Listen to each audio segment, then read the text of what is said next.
Durante a cerimônia de posse na presidência do STF, o ministro Luiz Roberto Barroso deu o tom de como vai conduzir a corte nos próximos 2 anos. A gente falou sobre isso ontem e hoje a gente já pode analisar o que foi dito. A nossa expectativa era entender qual seria esse tom. Ele, inclusive, enviou recados ao Congresso Nacional. Em um discurso dividido em 3 partes, como é de superstição do ministro, Barroso afirmou que o judiciário deve ser imparcial, mas não isolado da sociedade. Ele também defendeu a pacificação nacional e disse que quem está em guerra são os 3 poderes. Vamos ver. A democracia venceu e precisamos trabalhar pela pacificação do país. Acabar com os antagonismos artificialmente criados para nos dividir. Um país não é feito de nós e eles. Somos um só povo, do pluralismo das ideias, como é próprio de uma sociedade livre e aberta. O que também chamou a atenção, e esse foi um ponto interessante dessa sessão solene para a posse do Barroso, foi que depois de 6 anos, depois da briga no plenário, o decano Gilmar Mendes elogiou o Barroso. A gente separou esse trechinho, vamos ver. Existe de todos, não por último, a mesma acuidade com que Vossa Excelência conduziu na Justiça Eleitoral o combate à desinformação, especialmente durante a surreal discussão que se estabeleceu acerca do voto impresso. Reverenciando a história desta augusta casa, Luiz Barroso tem se destacado por sua intransigente defesa da democracia e dos direitos fundamentais.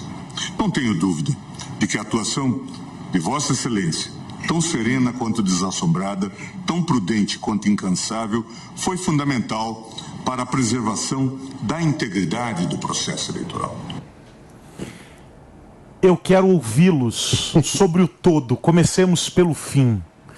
Esse ponto aqui, a fala do Gilmar, ela lembra aquela nossa conversa de ontem, em que citamos, inclusive, o filósofo, de que nenhum homem é uma ilha. O Supremo, ele se posiciona nesses momentos como uma unidade.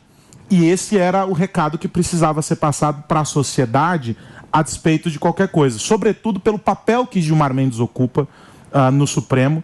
É o decano, é uma figura que representa, que simboliza a história, a trajetória do Supremo. Alguém que tem um papel dos mais importantes em vários episódios da nossa história e que foi, de alguma maneira, colocado como antagonista do Barroso, que assume agora a presidência da Corte, ou seja, vai presidi-lo também. É uma deferência, é um gesto muito bacana. Quero começar aqui com o Koba. É importante. O ministro Gilmar Mendes teve esse episódio com o ministro Luiz Roberto Barroso, que foi uma desavença de iniciativa, inclusive, do próprio ministro Barroso. Foi ele ali o mais deselegante naquela ocasião, e isso mostra que agora, depois de alguns anos, a gente tem uma reaproximação importante, né?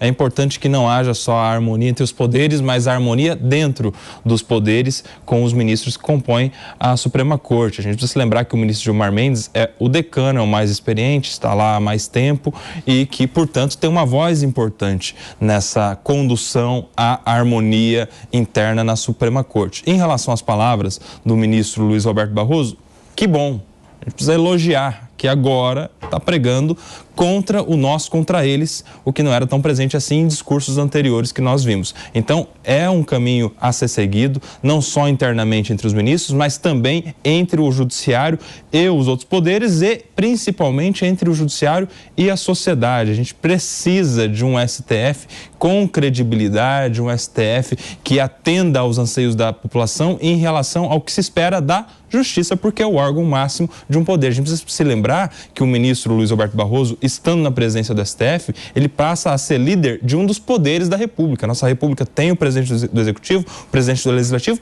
e o presidente do Judiciário. Então, ele tem uma função muito importante na condução da sociedade rumo a essa pacificação que a gente tanto precisa. E aí, gente? E você, Pepe? Bom, eu acho o seguinte, Aros. Primeiro ponto, em relação à fala do Gilmar Mendes, dá para ver claramente que o STF, pela primeira vez, está tendo uma harmonia, tá? O 8 de janeiro uniu o STF. Se antes você via vários conflitos internos entre Joaquim Barbosa, que foi aposentado, e Gilmar Mendes, entre o Barroso e o Gilmar Mendes, você vê claramente a corte estando unida em nome da democracia, né, e contra o que aconteceu no 8 de janeiro. Então, o 8 de janeiro unificou a Suprema Corte no Brasil, não é? E outro ponto importante da fala do Gilmar Mendes, na minha opinião, foi o papel importante que o Barroso teve quando era presidente do TSE, que defendeu a urna eletrônica no Brasil. Apesar de ter feito várias barberagens também nesse processo, né?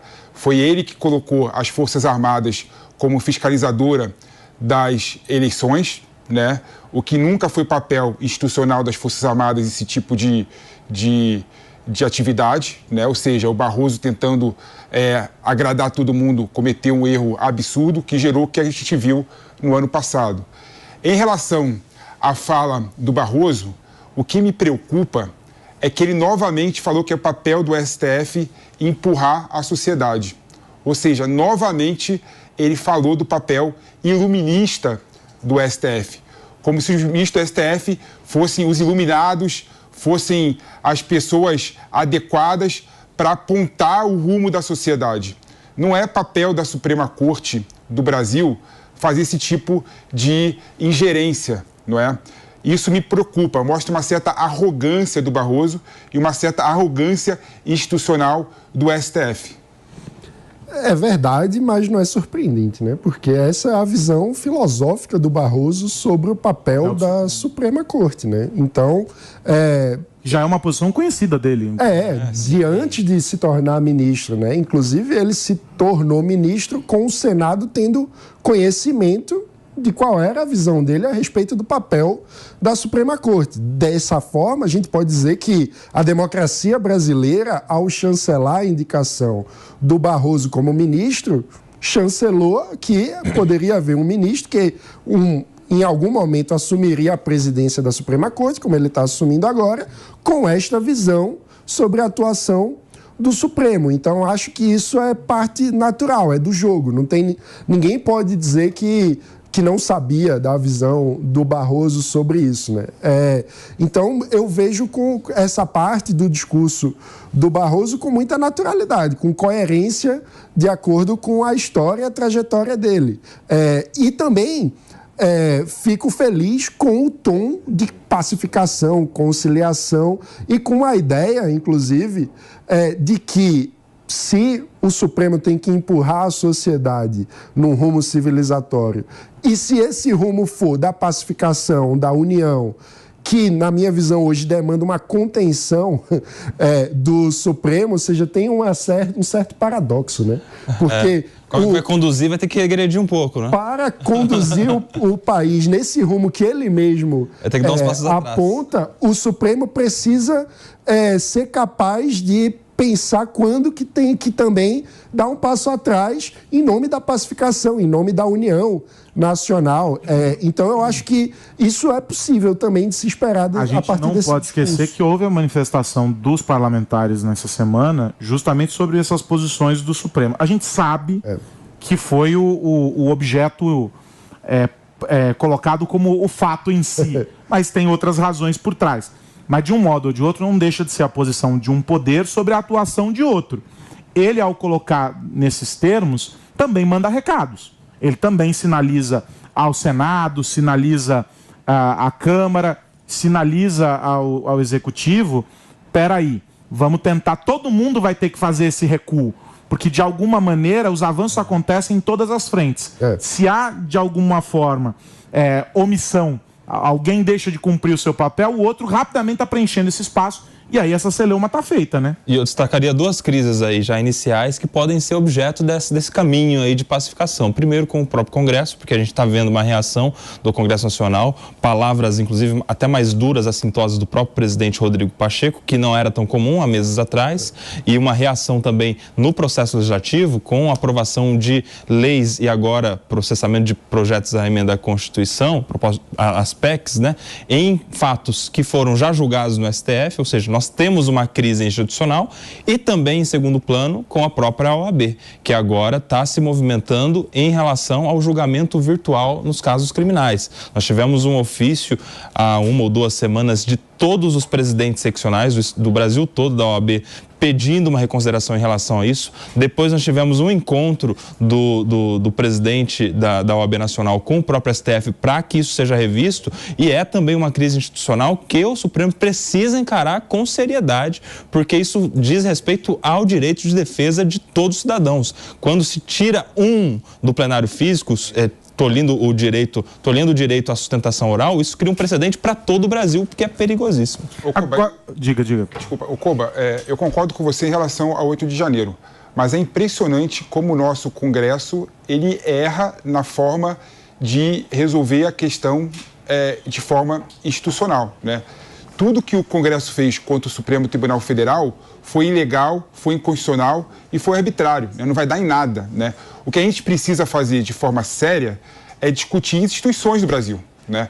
Qual que é o papel do STF? Eu sou a favor, por exemplo, que tenha uma reforma constitucional relegando ao STF somente julgamento de matérias materialmente constitucional, né?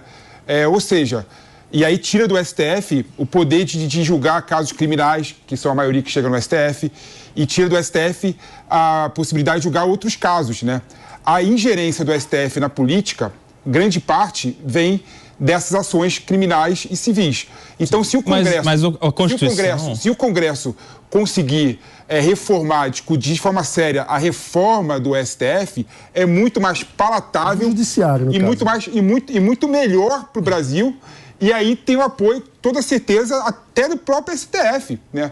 Porque o Barroso, que é o presidente do STF, falou inúmeras vezes que não dá para o STF julgar 100 mil casos no ano, sendo que a possibilidade de julgamento no plenário abarca apenas 200 casos. A questão Ou seja, é impressionante, é um absurdo. Não, a questão é, a Constituição, se fosse devidamente seguida, já teria muito menos processo no STF. Há exemplo dos casos do Rio de Janeiro que não deviam ser julgados. Não, aí discordo de você profundamente.